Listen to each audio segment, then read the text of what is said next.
শিৱসাগৰ সমষ্টি ভেচেলিমাৰী ৰাস্তাটো আজি 9 মাহ হ'ল কাম সম্পূৰ্ণ হোৱা নাইকিয়া। মুখ্যমন্ত্ৰী ডাঙৰীয়াই কিবা এটা আমাক সুবিধা কৰি চোৱা চিতা কৰি দিয়ক। আৰু এতিয়া আমাৰ কণ ল'ৰা ছোৱালীবিলাক স্কুললৈ যাবলৈ বহুত অসুবিধা হৈছে।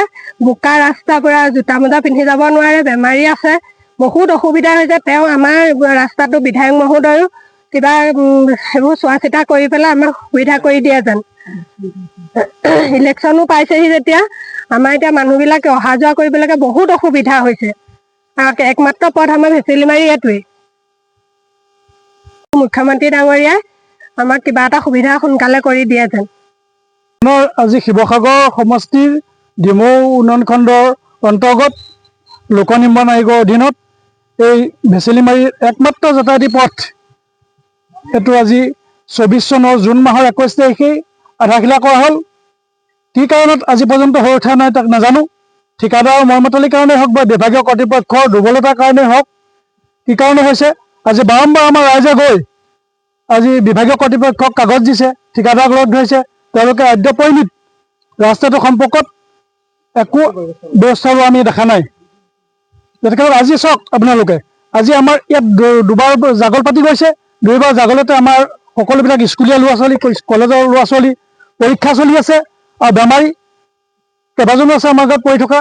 তেখেতলোকে হওক বা এতিয়া এটা কেঁচুৱা জ্বৰ উঠি অচেতন হৈ গৈছে। অচেতন হোৱা অৱস্থাত পথাৰৰ মাজেদি দাঙি বুকুচাত লৈ আমি হস্পিটেললৈ নিবলগীয়া হৈছে।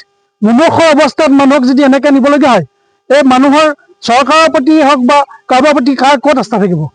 আস্থাটো নাথাকিব। আৰু এতিয়া যিহেতু পঞ্চায়ত নিৰ্বাচন আহি আছে, পঞ্চায়ত নিৰ্বাচন অহাৰ লগে লগে এতিয়া চবফালে আপুনি ওচৰৰ কাষৰীয়া যিবিলাক ৰাস্তা, চব ৰাস্তা আমি দেখিছোঁ যিবিলাক ৰাস্তা টেণ্ডাৰ হৈছিলে ঠিকাদাৰ কৰি কমপ্লিট কৰিবলৈ সমাগত হৈছে।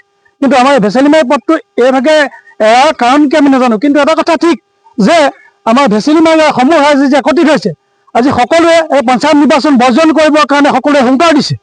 আজি অনাগত দিনত আজি আমাৰ ইয়াত কোনো প্ৰতিনিধিক সোমাবলৈ দিয়া নহ'ব বুলি ব্যৱস্থা লোৱা হৈছে। যদিও আমাৰ ৰাস্তা অতি সোনকালে কৰি নিদিয়ে, তেতিয়াহ'লে নেক্সট পৰ্যায়ত আমি নিৰ্বাচন বৰ্জন কৰিম আৰু আমাৰ বিভাগীয় কৰ্তৃপক্ষই হওক বা য'তেই নহওক সকলো ৰাইজ তাত একত্ৰিত হৈ বেলেগ এটা ব্যৱস্থা কৰাৰ সিদ্ধান্ত লোৱা হৈছে। এটা গম পাইছেগৈ, আমি নাজানো। কিন্তু তেওঁক যোগাযোগ কৰিবলৈ যিবিলাক আমাক নম্বৰ দি গৈছিলে, তেখেতে ইয়াত আধাখিলা কৰিব দিনাখনেই কৈছে যে আপোনালোকৰ কিবা অসুবিধা হ'লে মোক জনাব, মোৰ ফোন নম্বৰ লওক আপুনি। তেখেতে নিজ হাতে ফোন দি থৈ গৈছে, ফোন নম্বৰ, আৰু সেই নম্বৰ মতে আমাৰ ল'ৰাই কণ্টেক্ট কৰিব বিচাৰিছে। তেখেতক কণ্টেক্ট কৰিব পৰা নাই। তেওঁ পিয়ে ধৰিছে, ধৰি তেওঁক কৈ দিম বুলি কয়। কিন্তু আজি পৰ্যন্ত একো আগবঢ়া দেখা নাই। তেখেতৰো কোনো আমি মানে হেৰি দেখা নাই, সদিচ্ছা দেখা নাই।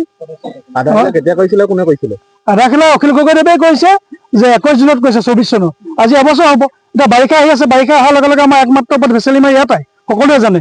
এই ৰাস্তাটো যদি বন্ধ হৈ যায় আমাৰ মানে কেনেকৈ যাব? স্কুলীয়া ল'ৰা ছোৱালী ঘৰত সোমাই থাকিবলগীয়া হৈছে। 3 দিন 4 দিন কৰ্মচাৰী কাইলৈ যদি অফিচলৈ নাযায়, তেওঁলোকক দুখ দিলে নহ'ব। তেওঁলোক ঘৰত সোমাই থাকিবলগীয়া হৈছে। আঁঠুলৈকে পেন কোচাই পৰীক্ষা দিবলগীয়া ল'ৰা ছোৱালী গুচি যাবলগীয়া হৈছে। এনেকুৱা এটা পৰ্যায় পাইছে। এই বেমাৰী কেইবাজনো আমাৰ বেডিঙত আছে এতিয়াও। সেইকেইজনক আমি লৈ যাবৰ কাৰণে চিন্তা, প্ৰত্যেকতে চিন্তা। কোন মুহূৰ্তত ক'লৈ যাব লাগিব কিন্তু চিন্তা নাই, চিন্তা হৈ আছে।